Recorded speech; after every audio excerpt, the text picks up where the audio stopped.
Stanley, scuba, sailing, and adventures.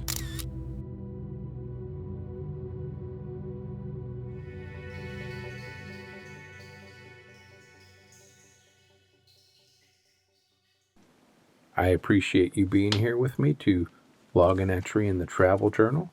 If this is your first time, please hit that subscribe button. I'm excited to kick off the St. Kitts Saba dive series. This 19-part dive series was recorded during a week-long liveaboard on the Caribbean Explorer 2. The trip began in St. Kitts, and then we were cruising and diving in St. Kitts, cruising and diving in Saba, and we ended in St. Martin, but didn't actually do any diving in St. Martin. So a couple lessons learned along the way. Clearing in St. Kitts, I was actually questioned a lot about my dive gear.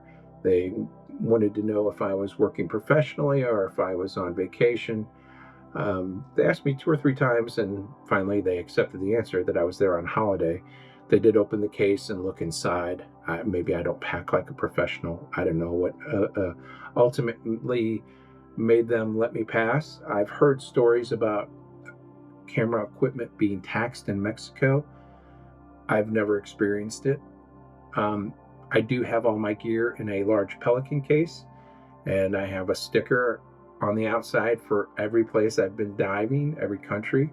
So that probably did draw some attention, and I maybe need to rethink my camera kit pack. And I'm curious if you've had any problems or heard of other folks having problems. I've seen some things mentioned in dive boards, but those were specific to Mexico.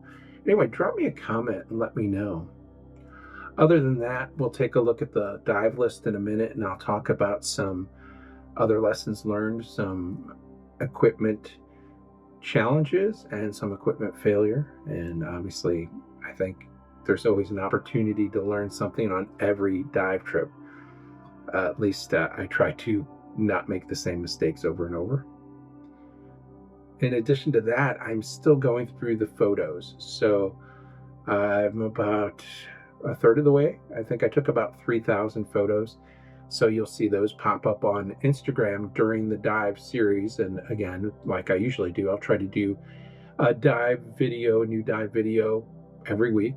Hopefully I can keep up with it. I am now doing Test It Tuesday videos. So I'm trying to keep up that pace of Test It Tuesday video, obviously on Tuesday, and then a new dive video every Friday. We'll see if I'm able to maintain the pace. And as I get through the photos, my intention is to do a slideshow video at the end of the series and put that here on YouTube.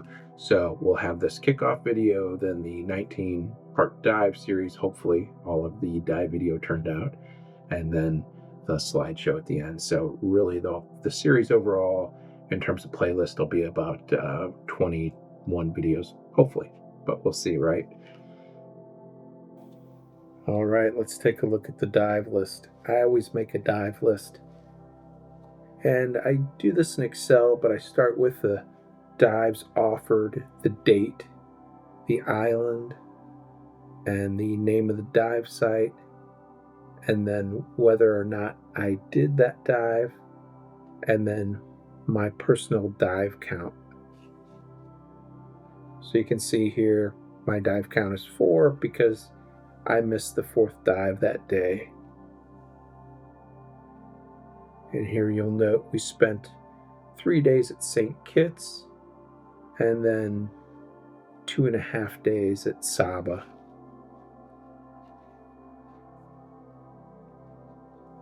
I also keep additional notes on my dives.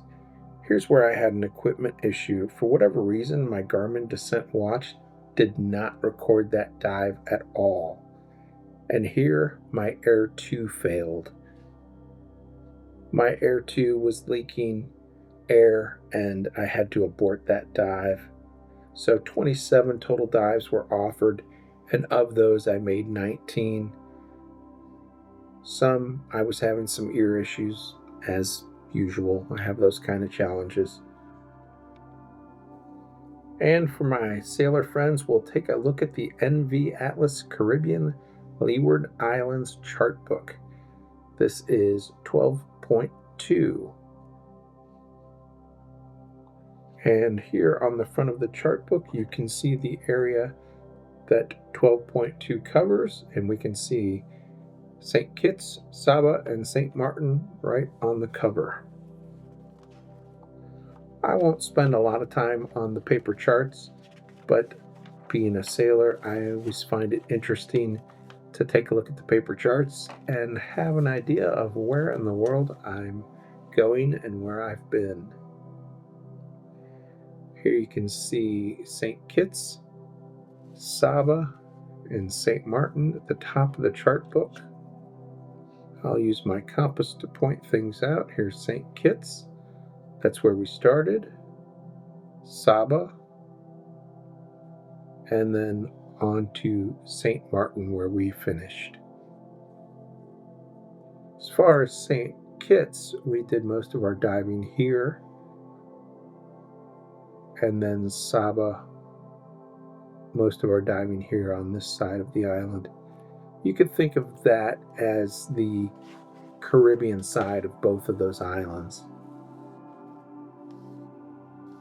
I know in a lot of places they'll refer to the Caribbean side versus the Atlantic side of the island. Here's another view of St. Kitts.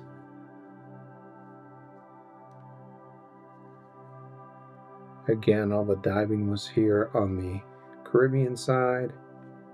Saba here on the Caribbean side. And then St. Martin where we ended. There's another view of St. Martin. I would assume there's got to be some good diving in St. Martin, especially here on the Caribbean side. If you look at these contours, I would think we'd find a good reef there, maybe two. We didn't stop and dive at St. Eustatius, and I'm not sure why. Again, here's another view, bigger view of St. Kitts, and you can even see some of the dive sites listed here that we visited. If you've done any diving at St. Eustatius or St. Martin, please leave me a comment and let me know how the diving was. And here's another view of Saba. And I'm assuming I say that correctly. Saba, Saba, Saba. I'm going to go with Saba. Again, just another view, and at this level you can see some of the dive sites called out. And we'll take a look at those dive sites in the Garmin app as well. Here's back to that bigger view of the entire Caribbean. You can see the area for this particular chart book and its relation to and overlap with the British Virgin Islands chart book, and then the Puerto Rico and Dominican Republic chart area, Southern Bahamas, Central Bahamas, Northern Bahamas, and Florida Keys, etc. And here is a look at the Garmin Connect app, where you can view your dives from the Garmin Descent. And again, I had a dive that just was completely not recorded by my Garmin Descent. I've had issues before where I've had a wetsuit on and it was covered, so it didn't necessarily record the exit and entry points, and I've also had instances where it would only record the exit point. I'm guessing in those cases I didn't have it turned on before I went into the water, but never had it completely miss a dive before. I did enter the dive manually, but very strange. I never had that happen before, and it hasn't happened since. I probably have another 100 dives on it since that happened, but really don't don't understand why it would just completely not record a dive. That's it for the intro. Welcome to the St. Kitts and Saba dive series.